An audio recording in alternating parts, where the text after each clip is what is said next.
Hello everyone, welcome to आंचल की पाठशाला। तो जैसा कि हमें पता है कि आज था सीटेट का एग्जाम और मैं लेकर के आई हूँ सीडीपी का। हम यहाँ पे डिस्कस करने वाले हैं सीडीपी का जो आंसर है उसके ऊपर कि कौन सा आंसर इसमें सही है।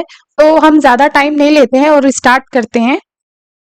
तो चलिए देखिए, पहला जो क्वेश्चन है, लेव वाइगोत्स्की के अनुसार डैश बच्चों के संकल्पनात्मक योग्यताओं के विकास में महत्वपूर्ण भूमिका निभाता है।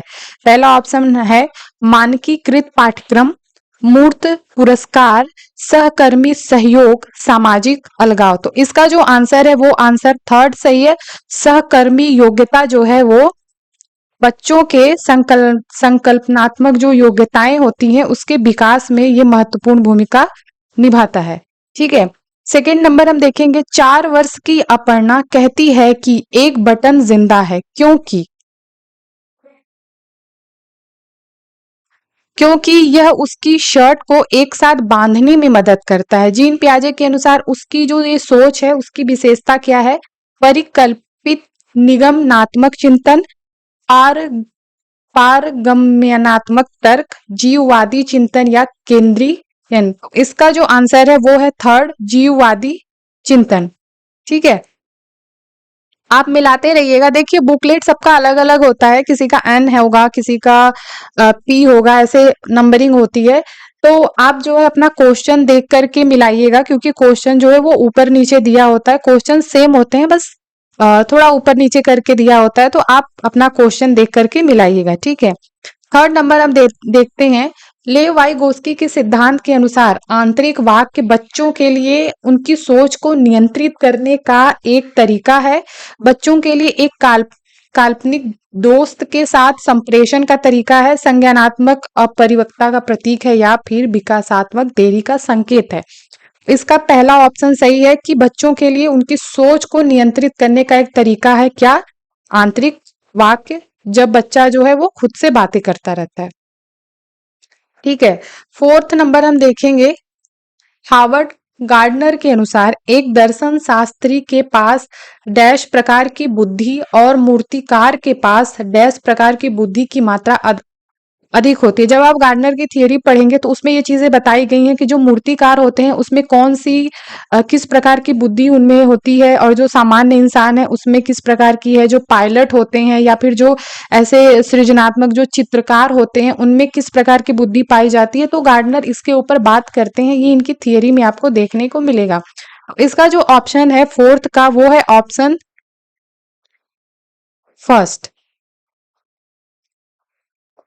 ऑप्शन फोर सही है इसका, सॉरी, ऑप्शन इसका फोर सही है। अंतः व्यक्तित दिक् स्थान। ठीक है। मूर्तिकार में जो है वो दिक् स्थान प्रकार की बुद्धि की मात्रा अधिक होती है। अगर आपको हिंदी समझने में प्रॉब्लम होती है तो उस कंडीशन में आप इंग्लिश देख सकते हो। कई बार क्या होता है ना, हिंदी इतनी ज्यादा क्या बोलते हैं, बहुत इतना ज्यादा शुद्ध दे देता है कि कई बार वो चीजें में समझ में नहीं आती। मतलब नॉर्मल जैसे हिंदी हम समझते हैं उससे थोड़ा सा वो चेंज कर देते हैं, तो हमने नहीं सुना होता है तो हमें थोड़ा सा प्रॉब्लम होता है।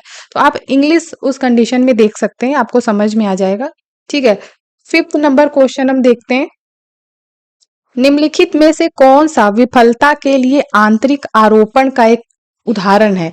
मैं परीक्षा में फेल हो गया क्योंकि मेरे दोस्त मेरा ध्यान भटका रहे थे। नहीं, देखिए, जो आंतरिक विफलता होती है वो क्या होता है, जब इंसान को वो खुद को समझता है कि हाँ, ये मेरी वजह से ही हुई। मतलब वो आंतरिक आरोपण कर रहा है, खुद को आरोपित कर रहा है कि उसकी वजह से ये चीजें हुई, उसको हम बोलते हैं आंतरिक आरोपण। तो ऐसा ऑप्शन अगर आप देखेंगे तो ये थर्ड में आपको मिलेगा। ठीक है। मैं परीक्षा में फेल हो गया क्योंकि मैंने पढ़ाई नहीं की, मतलब वो खुद को ही बोल रहा है कि उसने खुद पढ़ाई नहीं की इसलिए वो फेल हो गया। इसीलिए जो है आपका थर्ड ऑप्शन जो है ये राइट है। ठीक है। फोर्थ नंबर सिक्स हम देखते हैं, निम्नलिखित में से कौन सा एक ऐसे प्रश्न का उदाहरण है जिसमें विद्यार्थी को अपनी सोच पर विचार करने की आवश्यकता होती है? पहला है, कक्षा की शुरुआत से क्रियाओं के उपयोग के बारे में आपसी समझ कैसे बदलती है? दूसरा है, वाक्य में संज्ञा और क्रिया के बीच क्या संबंध है? क्रिया की परिभाषा, देखिए ये सब चीजें रटने वाली हैं कि आप क्रिया की परिभाषा क्या है ये रट रहे हैं, तो ये भी नहीं है। ठीक है, तो ये हम रटने पे बल नहीं देते हैं। आप क्रिया को वर्तमान काल में कैसे बदल सकते हैं,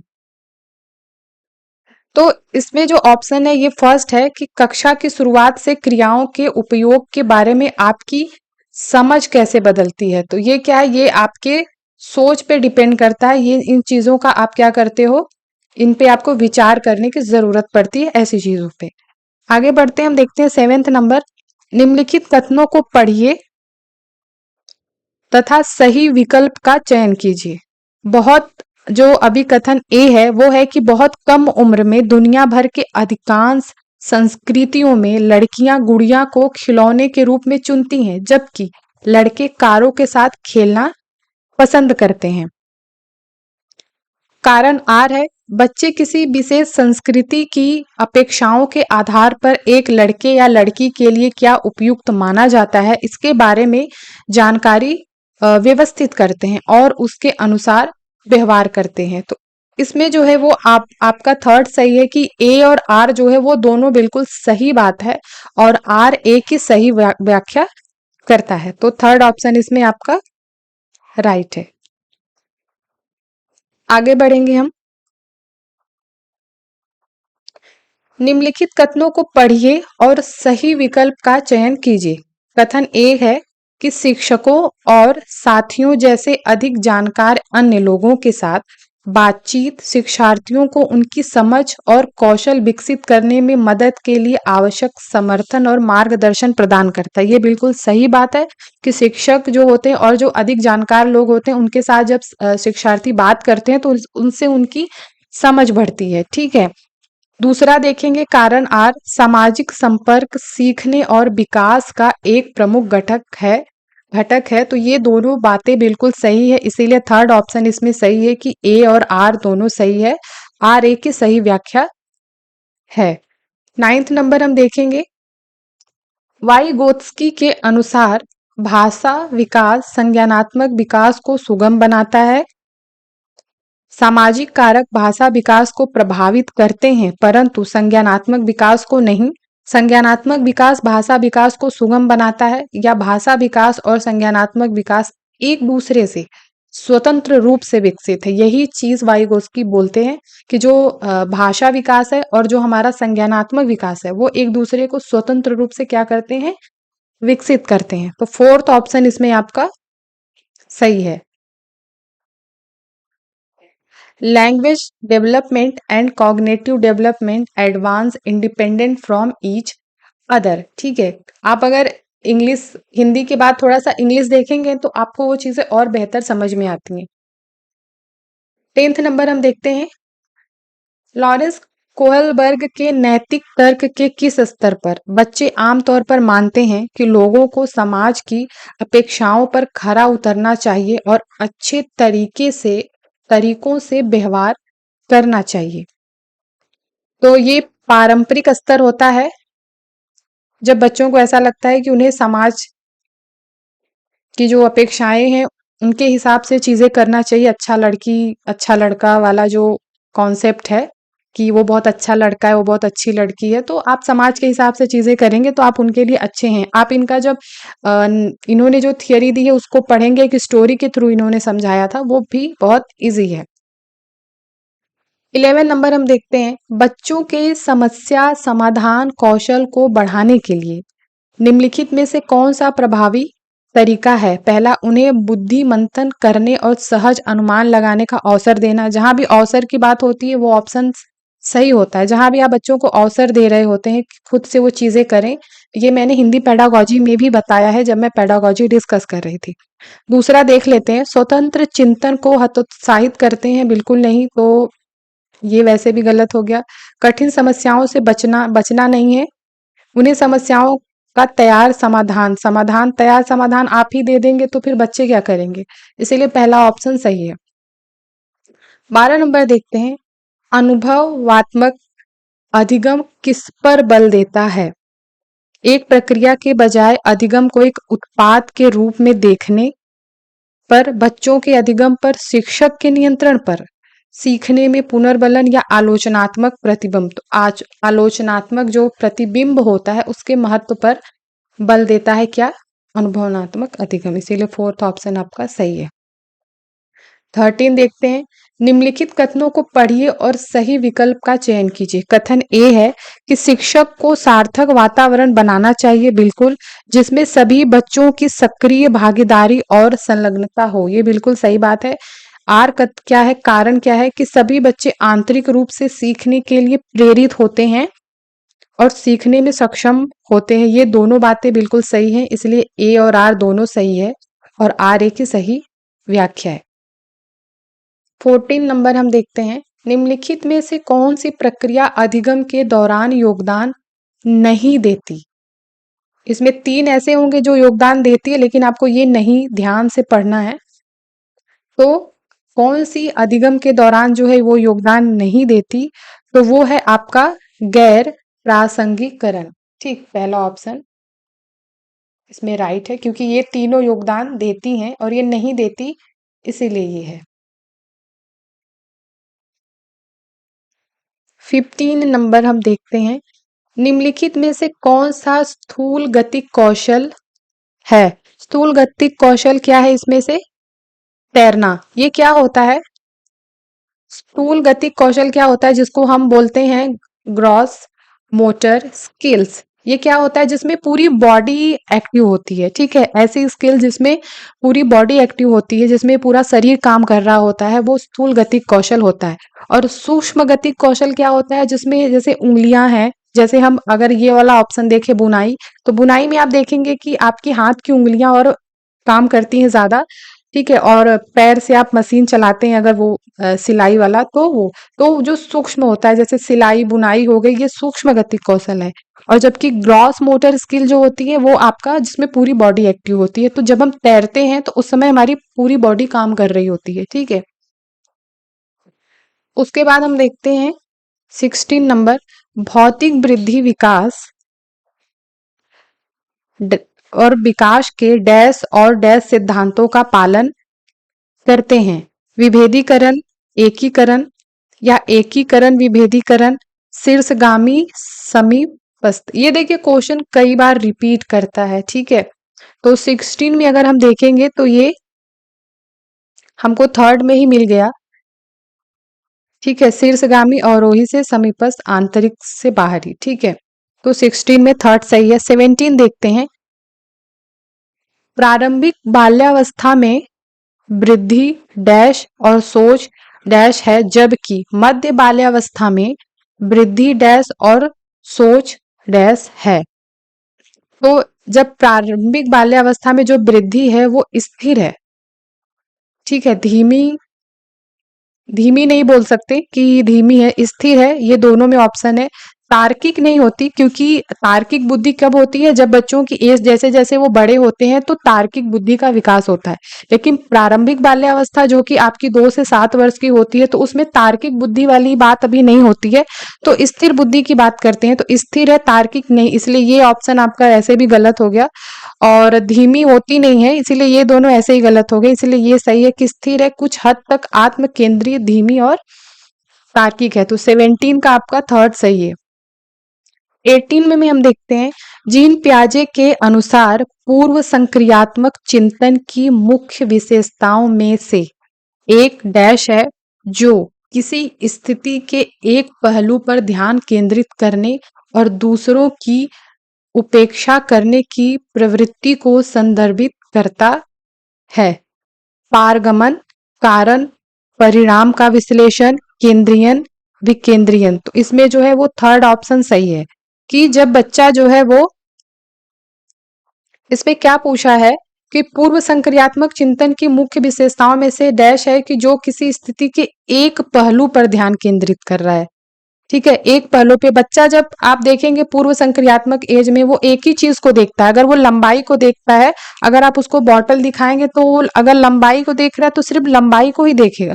वो चौड़ाई देख रहा है तो सिर्फ चौड़ाई ही देखेगा, वो लंबाई चौड़ाई एक साथ नहीं देखता। मतलब एक चीज में वो एक समय में वो एक ही चीज पे ध्यान लगा पाता है जब वो उस एज में होता है, पूर्व संक्रियात्मक में। ठीक है, तो वो केंद्रीयन होता है, इसलिए थर्ड ऑप्शन आपका सही है। 19 देखते हैं। अधिगम के लिए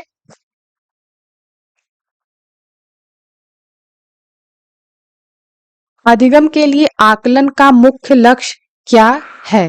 अधिगम के लिए आकलन का मुख्य लक्ष्य क्या है?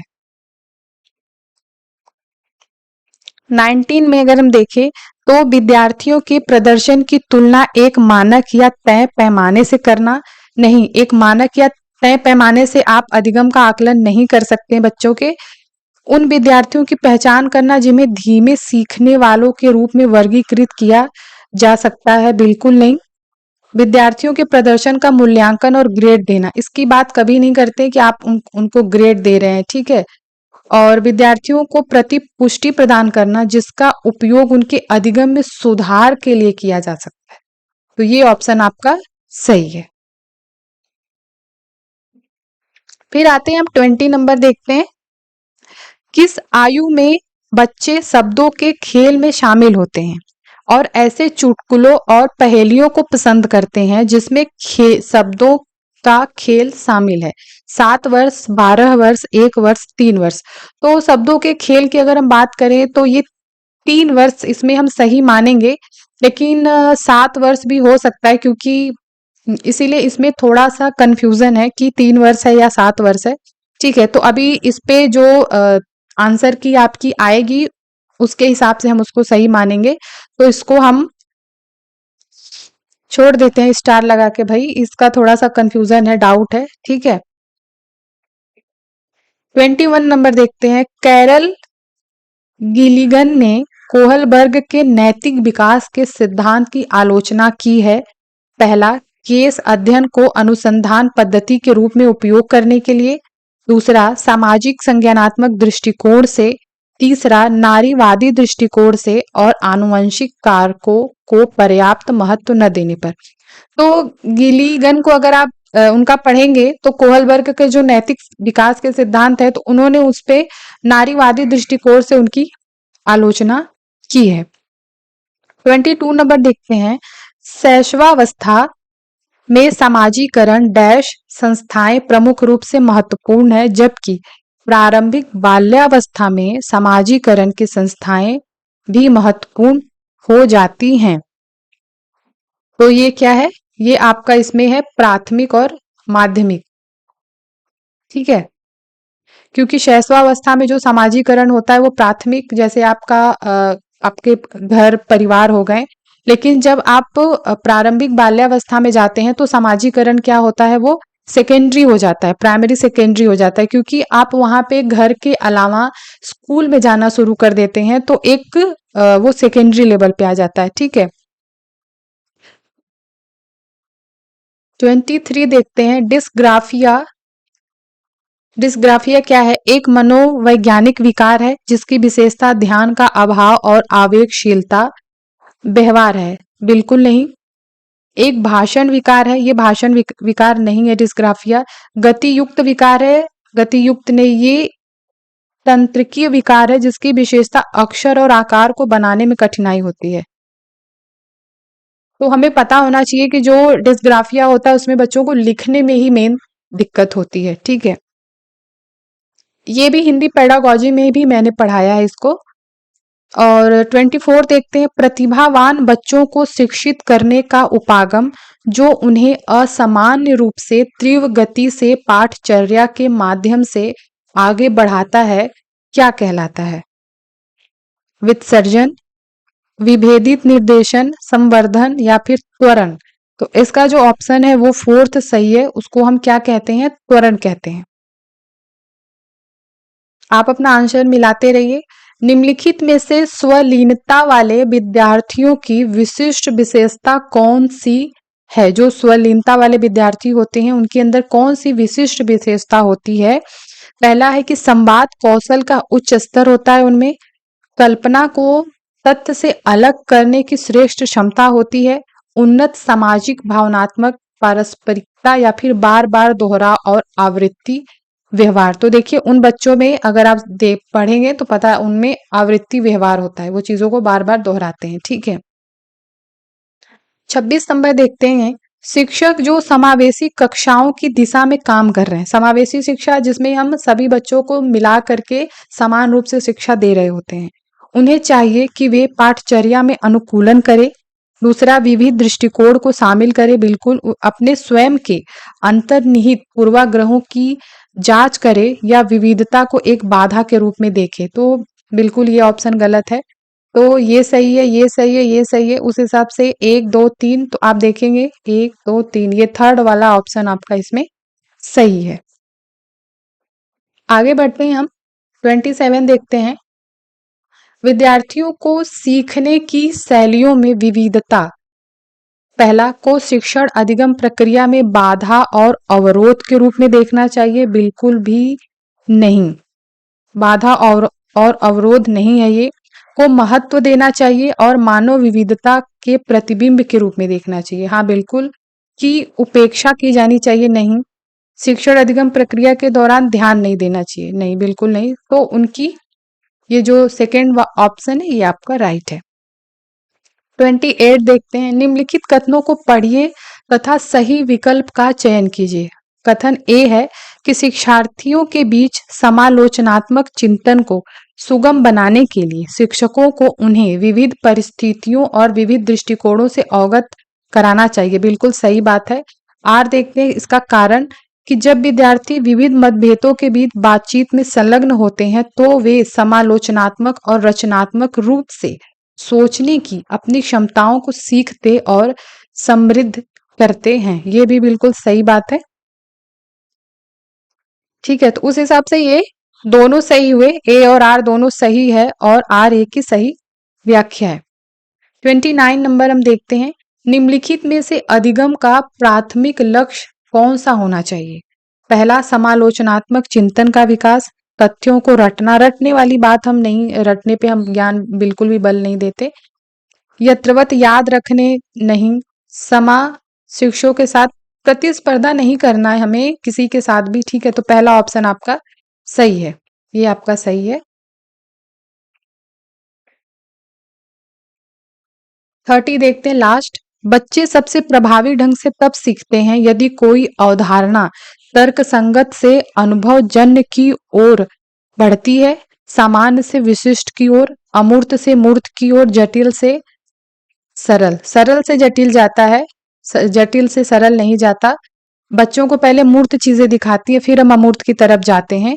पहले उन्हें अनुभव, जो उनको अनुभव है वो चीजें, हम फिर उसके तर्क की तरफ जाते हैं। उस हिसाब से ये ऑप्शन आपका सही हुआ कि वो सामान्य से विशिष्ट जाएंगे तो उन्हें वो ज्यादा सीखने में मदद मिलता है। ठीक है, तो ये 30 क्वेश्चन थे। आई होप आपको ये समझ में आया होगा और आपने अब मिला लिया होगा। तो अभी हम नेक्स्ट में हम डिस्कस करेंगे ईवीएस के बारे में। तो मिलते हैं हम नेक्स्ट वीडियो में। तब तक के लिए आप अपना ख्याल रखिए, खुश रहिए, पढ़ते रहिए और पढ़ाते रहिए।